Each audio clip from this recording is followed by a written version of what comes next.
नमस्कार, मैं हूं प्रवीण गौतम।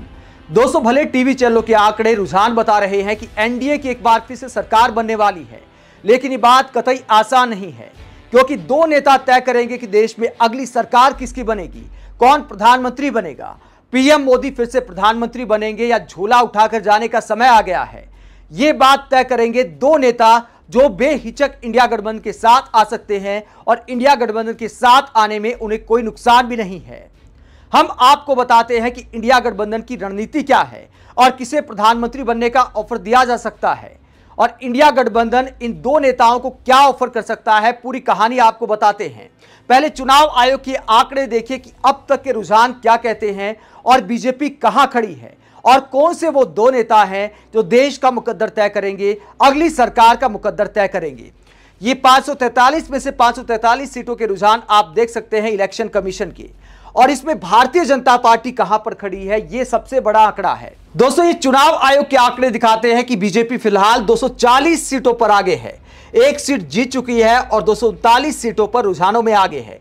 अगर 240 का ही आंकड़ा है तो 272 के लिए 32 सीट और चाहिए बीजेपी को, और उन 32 सीटों के लिए सिर्फ दो दलों पर निर्भर करती है बीजेपी।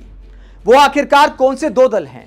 अगर आप ये पूरी टैली देखेंगे तो कांग्रेस की 94 सीटों पर आगे है और समाजवादी पार्टी 35 सीटों पर आगे है और टीएमसी 30 सीटों पर आगे है, डीएमके 21 सीटों पर आगे है। ये तमाम दल इंडिया गठबंधन के दल हैं। जहां तक बीजेपी के सहयोगी की बात है तो पहली बड़ी पार्टी है जो बीजेपी का साथ दे रही है वो है तेलुगु देशम पार्टी। 16 सीटों पर आंध्र प्रदेश में आगे है, लेकिन चंद्रबाबू नायडू का इतिहास रहा है कभी इधर का कभी उधर का, बार बार पाला बदलने का। नीतीश कुमार की तरह उनका भी इतिहास रहा है, तो विचारधारा के तौर पर वो इंडिया गठबंधन के साथ ज्यादा दिखाई देते हैं।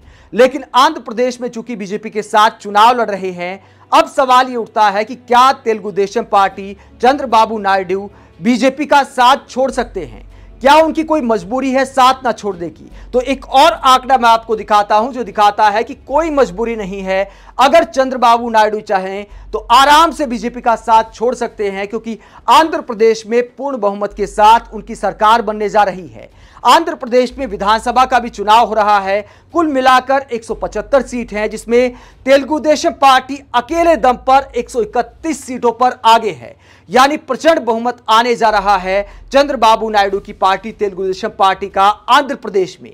बीजेपी के साथ की भी कोई जरूरत नहीं है। अगर अब तक के रुझानों की बात करें तो आगे आप देख सकते हैं जीएनपी 20 सीटों पर आगे, वाईएसआरसीपी जो कि सत्तारूढ़ पार्टी है फिलहाल वो 17 सीटों पर सिर्फ आगे है और बीजेपी 7 सीटों पर सिर्फ आगे है। यानी बीजेपी के साथ की कोई जरूरत नहीं है चंद्रबाबू नायडू को।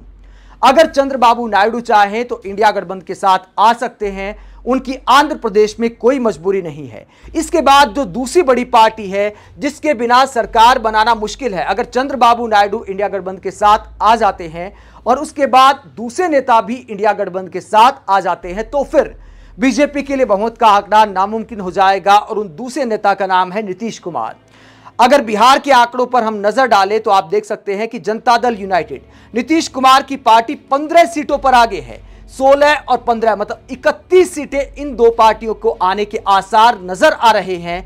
ऐसे में अगर ये 31 सीटें इंडिया गठबंधन के खाते में चली जाती हैं, ये दोनों नेता पीएम मोदी का साथ छोड़कर इंडिया गठबंधन के साथ आ जाते हैं, तो फिर इंडिया गठबंधन की बड़े आराम से सरकार बन सकती है। और नीतीश कुमार ने अभियान भी चलाया था जब इंडिया गठबंधन बना, तो उसको बनाने वालों में सबसे प्रमुख योगदान नीतीश कुमार का भी था। वो अलग बात है कि वो बाद में छोड़ के चले गए, लेकिन विचारधारा के तौर पर बहुत सारे लोग मानते हैं कि चूंकि नीतीश कुमार समाजवाद की राजनीति करते आए हैं तो दिल उनका इंडिया गठबंधन के साथ है, और मजबूरी में कई लोगों ने कहा कि दिमाग से ज्यादा गणित लगा लिया कि लोकसभा में ज्यादा सीटें आएंगी पीएम मोदी के साथ अगर हम जाएंगे। तो ये सारा गणित जब नीतीश कुमार को समझाया गया तो अवसरवादी वाली राजनीति करते हुए नीतीश कुमार पीएम मोदी और बीजेपी के साथ चले गए। लेकिन अगर नीतीश कुमार को यह लगता है कि समाजवाद की जो विचारधारा है वो इंडिया गठबंधन के साथ है और उनकी मदद से सरकार बन सकती है, तो हो सकता है कि ये दोनों नेता इंडिया गठबंधन के साथ आ जाएं। हालांकि ये फैसला उनका है, अब ये देखना होगा कि कौन क्या ऑफर करता है। और इसमें एक वरिष्ठ पत्रकार ने खुलासा किया था एक बार कि इंडिया गठबंधन ने एक बी प्लान भी बनाया है कि अगर हमारी सरकार नहीं बनती है इंडिया गठबंधन के आंकड़ों के दम पर, तो किसी को भी प्रधानमंत्री बनने का ऑफर दिया जा सकता है। ऐसे में अगर इंडिया गठबंधन चंद्रबाबू नायडू या नीतीश कुमार को पीएम का ऑफर देता है तो कुछ भी खेल हो सकता है।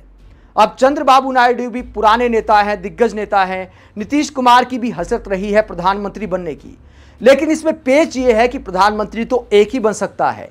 तो इंडिया गठबंधन के सामने चुनौती है दोनों नेताओं को मनाने की कि उनको क्या ऑफर दिया जाता है जिसे दोनों पार्टियां मान जाएं। अगर ये दोनों दल चाहें, अगर ये दोनों पार्टियां चाहें तो बड़े आराम से इंडिया गठबंधन की सरकार बन सकती है। और यही बात कई नेताओं ने टीवी डिबेट में भी दोहराई है। अंजना ओम कश्यप से जब प्रियंका चतुर्वेदी बात कर रही थी तो अंजना और तमाम एंकर ये दावा करते हैं कि अब भी चिढ़ा रहे हैं, मतलब नैतिकता बिल्कुल खो दी है। सारे एग्जिट पोल धराशायी हो गए।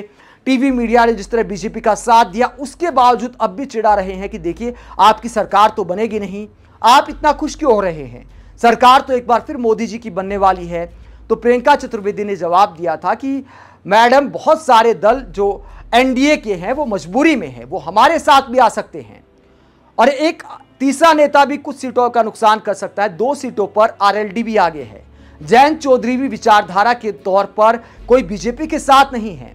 उन्हें भी लगा कि पश्चिम उत्तर प्रदेश में जब विधानसभा चुनाव में कोई बहुत बड़ा कमाल नहीं हो पाया तो बीजेपी के साथ आके 2 सीटें आ जाएंगी, कुछ सांसद संसद में चले जाएंगे तो बीजेपी के साथ चले गए। लेकिन किसानों के मुद्दे पर, विचारधारा के मुद्दे पर जयंत चौधरी जैसे नेता भी इंडिया गठबंधन के साथ आ सकते हैं अगर सरकार बनने की संभावना दिखती है। तो ये सारे पहलू हैं जो इंडिया गठबंधन की सरकार बना सकते हैं। बात सिर्फ 2 नेताओं पर टिकी है, चंद्रबाबू नायडू और नीतीश कुमार। तेजस्वी यादव पहले ही खुला ऑफर दे चुके हैं कि चाचा का दिल खोलकर हम स्वागत करते हैं, हम तो उनका आदर करते हैं, बीजेपी के साथ मजबूरी में गए हैं, अगर सम्मान चाहते हैं तो एक बार फिर हमारे साथ आ सकते हैं। कांग्रेस के भी कई नेताओं के बयान आए हैं। जयराम रमेश ने बाकायदा बयान दिया था कि बहुत सारे नेता हमारे संपर्क में हैं, अगर जरूरत पड़ी, अगर इंडिया गठबंधन की सरकार बनती दिखी तो एंड टाइम पर ये लोग साथ छोड़कर हमारे साथ आ सकते हैं, क्योंकि ईडी, सीबीआई, इन सब जांच का दबाव है इन तमाम नेताओं पर। लेकिन दोस्तों, तोड़ की बात यह है, तय करेंगे सिर्फ 2 नेता, चंद्रबाबू नायडू और नीतीश कुमार की सरकार किसकी बनेगी। आपको क्या लगता है, चंद्रबाबू नायडू और नीतीश कुमार इंडिया गठबंधन के साथ आ सकते हैं या फिर सिर्फ ये आकलन साबित हो सकता है? कमेंट बॉक्स में अपनी राय जरूर दें। अगर आप हमारी पत्रकारिता को पसंद करते हैं तो थैंक्स के ऑप्शन का इस्तेमाल करें, वीडियो को लाइक करें, चैनल को सब्सक्राइब करें। नमस्कार।